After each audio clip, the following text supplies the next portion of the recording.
X-Force! Hey everyone, it's Kay Sakin, and I want to stay in the X universe for today's Superman Analogue, so let's talk about my favorite Brazilian superhero, Roberto da Costa, Sunspot. Now, you could be forgiven for thinking that he was a Human Torch-esque character, but like I said, characters develop and change. When he first showed up in New Mutants, Sunspot's only powers was absorbing solar energy and using that for super strength, like a certain Kryptonian we know. It was in the 90s X-Force when he had flight and heat blasts added to his repertoire.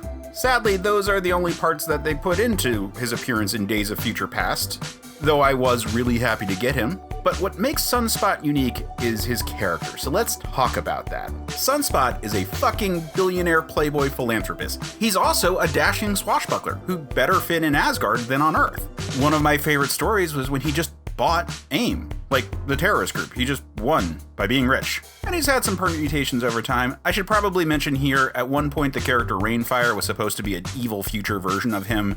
They still have some weird psychic connection. I don't remember the full details. Whatever. I believe it's all been retconned anyway. Another alternate version of him was the time that he showed off the potential to go something like Super Saiyan in the Age of Apocalypse. And that arc featured a crazy alternate version of the Shi'ar Imperial Guard. And let me ask, can you guess what happens when a solar-powered superhero fights a guy named Starbolt? As far as design goes, his costume is not what's important. His look is just so distinct by virtue of how his powers work, making him pitch black with glowing eyes and energy embers as he uses his abilities. Oh yeah, I should note, he's super strong, but not invulnerable, which gives his fights some real stakes. But yeah, I hope everyone has a great Memorial Day, and that we can all live a life as full of win as Roberto da Costa.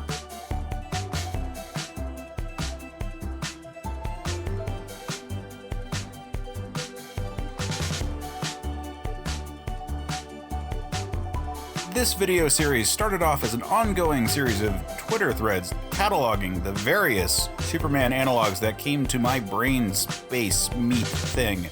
There's a link in the description below. Also, I have a podcast about Superman stuff. It's called Men of Steel. Check it out. You can find it at certainpov.com. Also at certainpov.com, you can find tons of other great shows, some of which I host, many of which I don't, but they're all great. Check them out. Also do the YouTube stuff, like, subscribe, yada, yada, yada. Do it all. Do the things. Talk to you later.